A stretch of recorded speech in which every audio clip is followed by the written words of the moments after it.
Horror कहानियां थी। कौन थी वो? मैं 8 महीने की प्रेग्नेंट थी और अपनी डिलीवरी के लिए अपने मायके गई थी।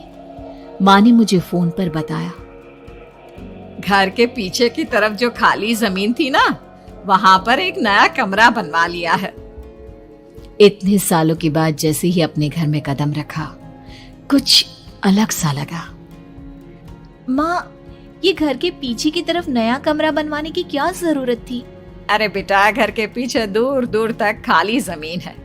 तेरे पापा को कई दिनों से लग रहा था कि यहाँ पर एक कमरा बनवा लेंगे तो ताजा हवा मिल जाया करेगी।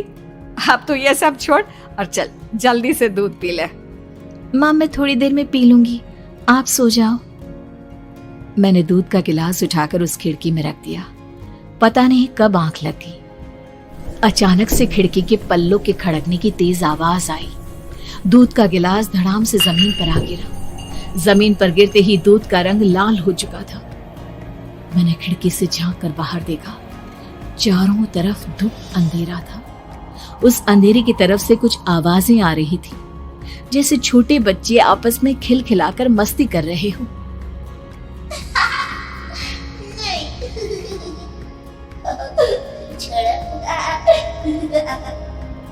इतनी रात को इतने घनघोर अंधेरे में बच्चों की आवाज कैसे आ रही है?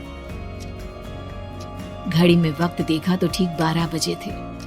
देखकर मैं सन्न रह गई। बुरी आत्माओं और भूतों की कई कहानियां मैं सुन चुकी थी। वक्त भी कुछ ऐसा ही था। ऊपर से मैं प्रेग्नेंट। सुना था कि ऐसे वक्त में अक्सर बुरी आत्माएं औरतों का पीछा करती है, तो क्या मेरे पीछे भी? पसीने से तरबतर बड़ी मुश्किल से, जैसे कांपते हाथों से मैंने उस खिड़की को बंद किया। जल्दी से जल्दी उस कमरे से बाहर निकलकर माँ के पास जाने के बारे में सोचा, लेकिन जैसे ही दरवाजे की तरफ पलटी, लगा कोई साया हवा की स्पीड से दरवाजे के सामने से गुजर गया। मेरे गले में अटक कर रह गई। मैं जोर से चीख कर माँ को बुलाना चाहती थी, लेकिन वो आवाज खुद मेरे कानों तक नहीं पहुंच पा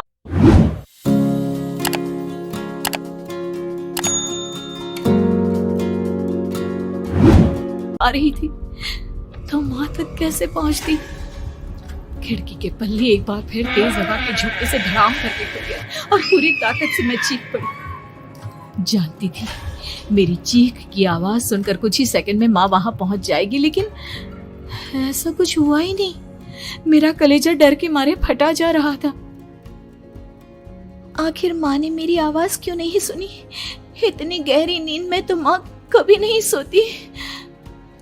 ठीक पीछे खुली हुई वो खिड़की। मुझ में इतनी ताकत नहीं बची थी कि मैं पलटकर उस तरफ देख भी सकूं।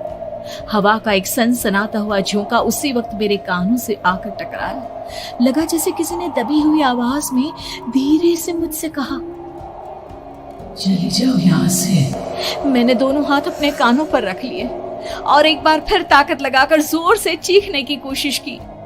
माँ! पापा! मेरी आवाज उस कमरे की दीवारों से टकराकर वापस मुझे ही सुनाई दे रही थी।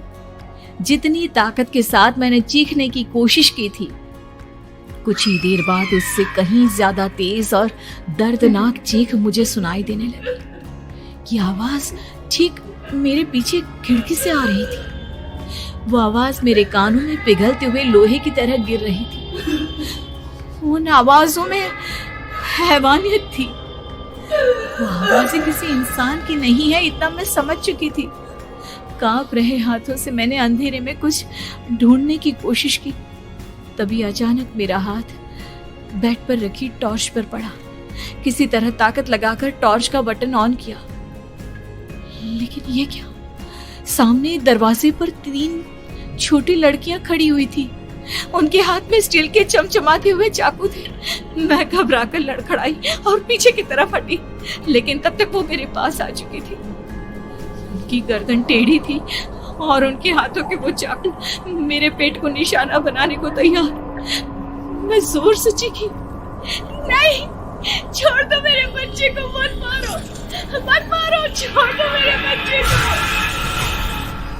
सोनाली, सोनाली, क्या हुआ बेटा? तू इतनी डरी हुई क्यों है? उठ बेटा, क्या हुआ?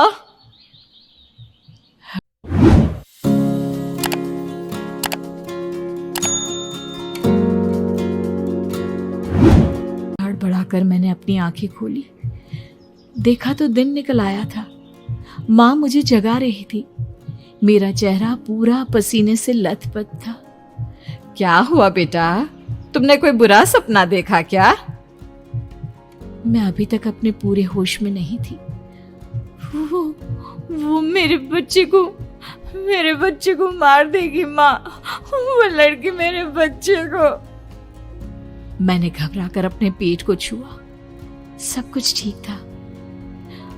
और वो दूध जो रात को यहाँ पर गिर गया था, उसका रंग लाल हो गया था। माँ ने हंसते हुए दूध का गिलास मुझे दिखाया। तुमने दूध पिया ही नहीं, पूरा का पूरा ऐसे ही रखा हुआ है। तुमसे कहा था ना सोनाली, सेहत के लिए लापरवाही ठीक नहीं बेटा। लेकिन मैंने तो सब कुछ अपनी खुली आंखों से देखा था। ये सपना कैसे हो सकता है?